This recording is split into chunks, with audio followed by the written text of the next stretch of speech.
As the sun dipped below the horizon, casting a warm golden hue across the landscape, the campers arrived at their chosen haven deep within the woods.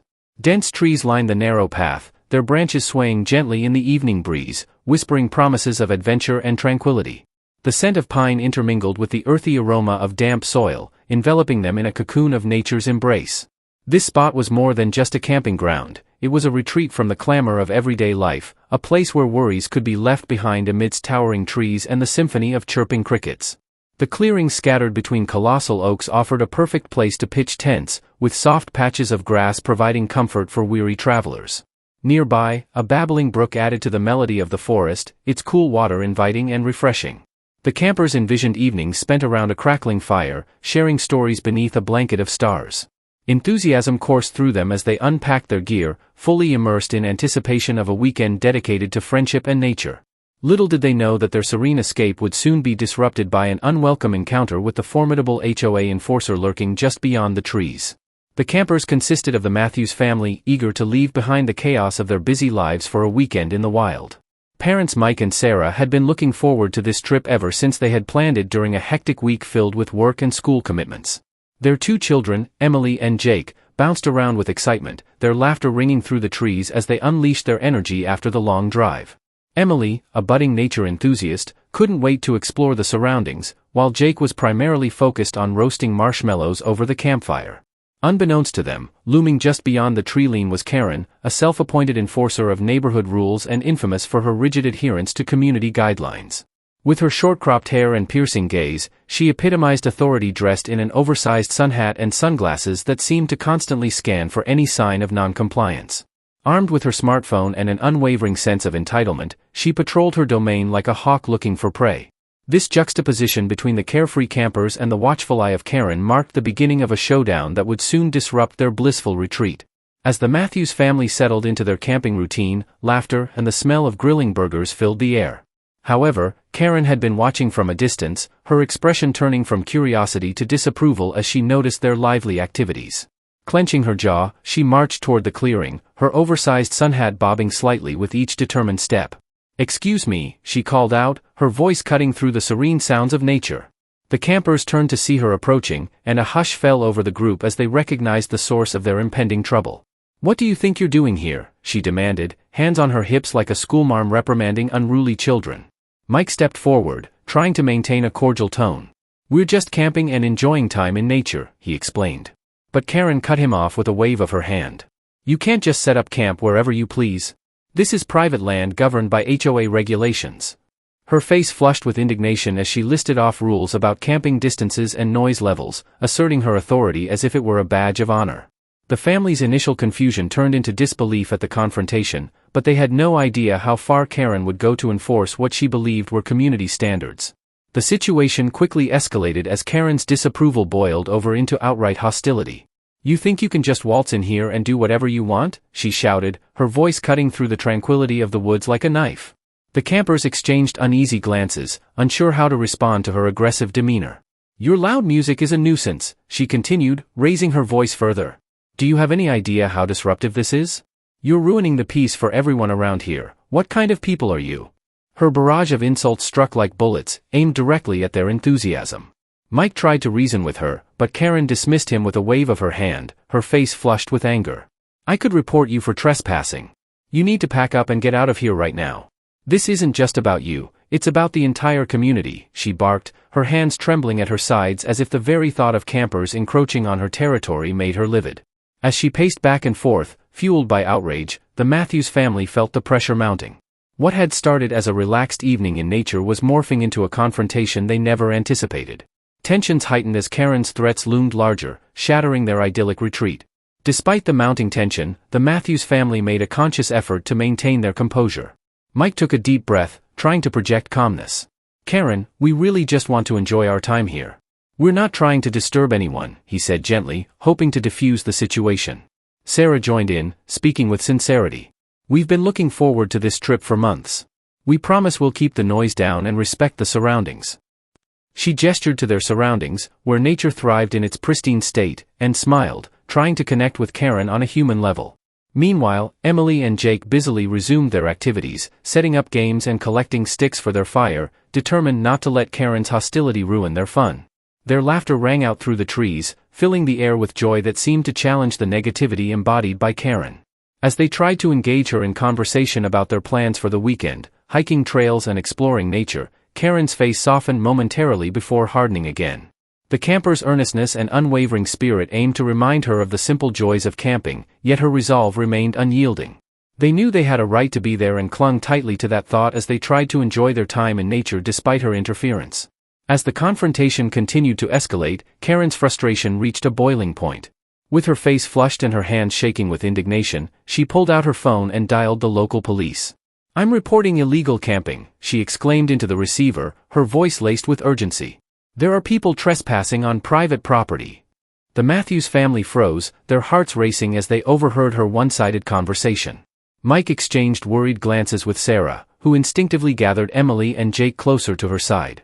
The carefree atmosphere that had once filled their campsite was rapidly transforming into a palpable tension as they realized the gravity of the situation. Karen paced back and forth, continuing to spew complaints into the phone about noise levels and unauthorized camping, convinced that law enforcement would readily side with her. Meanwhile, the campers' anticipation for a relaxing weekend morphed into anxiety over potential consequences they had never imagined facing. As they awaited the arrival of authorities, the children tried to maintain some semblance of normalcy by playing quietly nearby, but every laugh felt strained under the shadow of impending conflict. The serene woods now felt charged with uncertainty as they prepared for an unwelcome showdown that could quickly unravel their plans for adventure and relaxation. The sound of sirens pierced through the forest, growing louder as the police vehicle approached. Karen stood tall and confident, a self-satisfied smile creeping across her face as she prepared to greet the officers. She had no doubt that they would back her up in her crusade against the trespassers. As the car rolled to a stop, two officers stepped out, their expressions a mix of curiosity and professionalism. Karen wasted no time, she rushed over with her hands gesticulating animatedly as she recounted a one-sided tale of unauthorized camping and noise complaints. The officers listened patiently, nodding as they took notes and exchanged glances. Meanwhile, the Matthews family remained a few feet away, their hearts racing. Mike felt an urge to step forward and clarify their side of the story but hesitated, sensing the tension in the air. He exchanged worried looks with Sarah, who was desperately trying to keep Emily and Jake calm amidst the brewing storm. Karen's expectations were palpable, she believed that the law would surely address what she deemed a violation. However, the officers turned their attention toward the campers, inviting them to share their perspective on why they were there, shifting the focus away from Karen's claims and setting up a pivotal moment that could change everything. As the officers began to listen to the Matthews family's account, Mike took a deep breath, sensing an opportunity to clarify their position. "Actually, we have all the proper documentation," he started, fishing through his backpack for the land deed they had brought along, just in case. "This land is ours, my grandparents purchased it decades ago." The officers exchanged glances, intrigued by this new information. One of them asked for more details, prompting Mike to explain how they had inherited the property and how it had been a cherished family retreat for years. As he spoke, Sarah joined in, detailing the sense of history and tradition tied to their camping trips in those woods. Karen's expression shifted from confidence to disbelief as she overheard their conversation. The officers nodded thoughtfully as they pulled out a map indicating property lines and boundaries. They confirmed that the Matthews land extended into a section of the woods where they were camped. With this revelation, Karen's complaints about trespassing lost their weight, leaving her visibly flustered. The atmosphere shifted dramatically as relief washed over the Matthews family. Not only were they within their rights to be there, but it also cast doubt on Karen's claims and authority, further complicating her role in this unfolding drama. Karen's expression morphed from one of self-assuredness to sheer disbelief as the officers confirmed the Matthews family's ownership of the land. The color drained from her face, replaced by a flush of embarrassment that spread down to her neck. She stood frozen for a moment, grappling with the realization that her attempts to assert authority had not only failed but had also backfired spectacularly. I had no idea," she stammered, trying to regain her composure as she glanced at the officers, who were now looking at her with skepticism. The smug confidence that had characterized her demeanor just moments before evaporated, leaving behind a defensive posture. "This isn't how it's supposed to be," she muttered under her breath, struggling to process the turn of events. The Matthews family watched with mixed feelings. While they felt vindicated, they couldn't help but notice Karen's humiliation unfolding before them. The dynamic had shifted dramatically. What had once been an antagonistic confrontation was now tinged with pity as Karen fumbled for an excuse. Her previous outburst seemed hollow in the light of this new information, and the campers exchanged glances of disbelief and relief, knowing they could finally enjoy their weekend without fear of further interference. After the tension in the air began to dissipate, one of the officers stepped forward to address both parties. "All right, folks," he said, his tone calm but authoritative. "We've confirmed that the Matthews family has legal rights to camp here. This land is theirs, and they are well within their rights to be here." He glanced at Karen, who stood with her arms crossed, visibly flustered. "While we appreciate your concern for community standards," the officer continued, "it's important to understand that not every situation warrants a call to law enforcement. The campers have every right to enjoy their property as they see fit." Karen opened her mouth to protest but quickly shut it as she recognized the futility of arguing against the facts. The officer turned back to the Matthews family, offering a reassuring smile. "Enjoy your camping trip. Just remember to keep the noise down and respect your neighbors while you're here." The relief washed over Mike and Sarah as their shoulders relaxed. Emily and Jake exchanged excited whispers about their upcoming adventures. With law enforcement siding with them, the campers finally felt that their weekend could unfold as planned without further interruption from Karen. As she walked away, her demeanor shifted from hostile enforcer to a humbled figure retreating into the woods, leaving behind an air of newfound freedom for the Matthews family. In the aftermath of the incident, the Matthews family basked in a sense of triumph and relief. Their weekend getaway resumed with laughter and adventure, now free from the shadow of Karen's hostility. They reflected on how the confrontation had tested their resolve but ultimately reinforced their bond as a family. Each moment spent around the campfire, exploring the woods, and sharing stories felt even more precious after such a tumultuous experience. Meanwhile, Karen faced the repercussions of her actions within her community. Rumors spread among neighbors about her misguided attempt to enforce HOA rules against lawful campers, and whispers of her embarrassment at being outsmarted began to circulate. Once seen as a formidable enforcer, she now bore the reputation of someone who overstepped her bounds and misjudged a situation that didn't warrant such aggressive intervention. This incident forced her to reconsider her approach to community governance and whether her strict enforcement was truly beneficial. Both parties emerged from the encounter changed. The Matthews family learned to stand firm in their rights while maintaining compassion, while Karen grappled with her authority's limits and the importance of understanding before acting. The forest remained a backdrop for both their journeys, one of freedom and growth, the other of reflection and humility.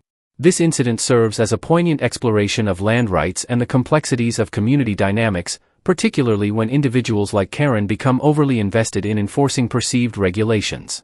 The Matthews family's experience highlights the importance of understanding one's rights, especially in the context of personal freedom within structured communities.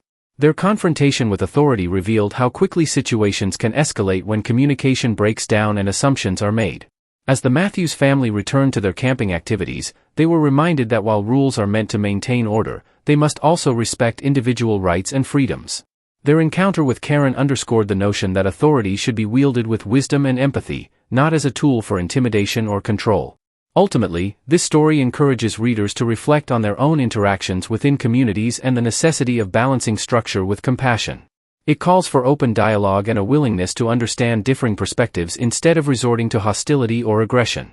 In a world where community standards often clash with personal liberties, it is crucial to foster an environment where respect prevails, allowing both individuals and families to thrive amidst nature and each other.